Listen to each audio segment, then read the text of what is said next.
Hello everyone, তোমরা সবাই কেমন আছো? আশা করছি ভালোই আছো। প্রচণ্ড গরম পড়েছে, গরমে ভালো থাকার কথা না, তাও জিজ্ঞাসা করলাম।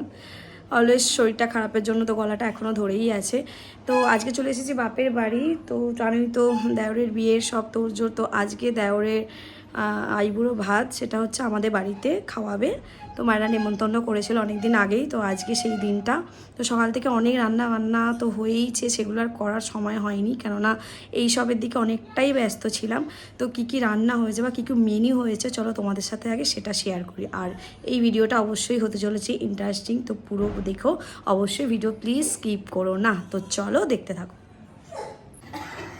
তো এই যে চলে এসেছি রান্নাঘরে। তো রান্নাঘরে এখন এইরকম অবস্থা, রান্নাঘরে খাবারই খাবার যেটা হয়। তো প্রথমেই দেখো কী কী মেনু হয়েছে, সবগুলো একসাথে দেখাই, তারপর এক এক করে দেখাবো। এতগুলো মেনু হয়েছে। প্রথমেই যেমন সাদা ভাত, সরু চালের সাদা ভাত, তারপরে এখানে হচ্ছে ফুলকপির তরকারি, চিংড়ি মাছ, বাটা মাছ, দই কাতলা, পমফ্রেটটা দারুণ লোভনীয় লাগছে। আর এখানে যেটা হয় 5 রকমের ভাজা, বাটা মাছ ভাজা, ডাল, এটা হচ্ছে পাবদা, এটাও খুব লোভনীয় লাগছে। আর এখানে দেখো সোস টপার মাটন।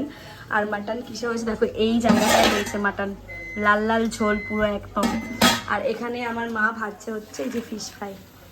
তো ফিশ ফ্রাই কাদের কাদের ভালো লাগে সেটা অবশ্যই জানো। আমাকে তো এটা বিকেলবেলা দিলে 3-4টে অনায়াসে খেয়ে নিতে পারবো। আর এই হয়েছে মেনু। তো এখনও আছে মিষ্টি, তারপরে হচ্ছে পায়েস আছে। তো চলো পায়েসটা কিন্তু দারুণ হয়েছে, চলো পায়েসটা দেখিয়ে দিই তোমাদের কেমন। তো দেখো চলে এসেছি পায়েসের কাছে। পায়েসটা এখনও গরম আছে, কেননা পায়েসটা এই হয়েছে। তো দেখো পায়েসটা দারুণ হয়েছে, পুরো ঘন ঘন। এইগুলোর কাছে সত্যি ওগুলো কিছু নয়, জাস্ট দারুণ, পুরো ক্ষীর। তো এখনও আমাদের আইবুড়ো ভাতের যিনি মেন, মানে আমাদের বর, এখনও এসে পৌঁছায়নি। তো এলে অবশ্যই খেতে দেবো, তো সেগুলো অবশ্যই শেয়ার করবো। তো ভিডিও দেখতে থাকো। তো অলরেডি সাজানো গোছানো হয়ে গেছে, এখনও আমাদের আইবুড়ো বর এখনও এসে পৌঁছায়নি। তো মানে এসে বাড়িতে চলে এসেছে, এখনও বসায়নি, এমনি জাস্ট সাজিয়ে রাখা হয়েছে।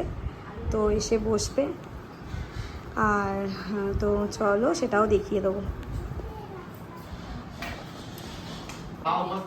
তো এখানে আশীর্বাদী পর্বর জন্য আবার এর জন্য সরঞ্জামগুলো আনা হয়েছে।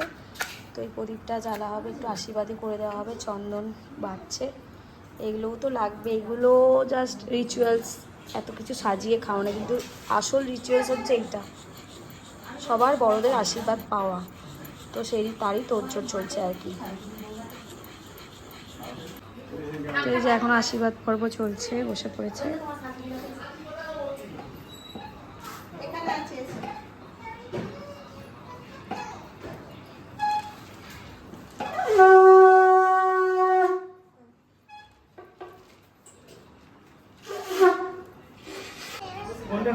তো এই যে খেতে বসে আছে। আর তোরা কি করছিস? পাঁপড় খাচ্ছিস? এত খাবার একটু খেয়ে আনা, এত খাবার খা কেন?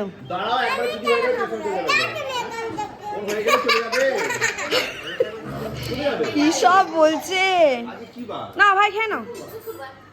তো এদের খাওয়া দাওয়ার পর্ব এখন হোক, চলো। তো মা একটু পায়েস খাইয়ে দিল, তোরা খেয়ে নাও, চলো খেয়ে নাও। হ্যাঁ হয়ে গেছে, চলো খেয়ে নাও। জমজমাট খাওয়া দাওয়ার পর সবাই মিলে একটু রেস্ট নিলাম, ঘুমোলাম। তো খাওয়া দাওয়া তো আজকে সত্যি দারুণ হয়েছিল। তো তোমাদের এই ভিডিও কেমন লাগলো সেটা তো অবশ্যই জানিও। তো এখনের মতো ভিডিও শেষ করছি, আবার চলে আসবো অন্য কোনো ভিডিও নিয়ে। তো ততক্ষণে তোমরা প্লিজ আমার চ্যানেলটাকে সাবস্ক্রাইব করে দাও। তো চলো এখনের মতো টাটা।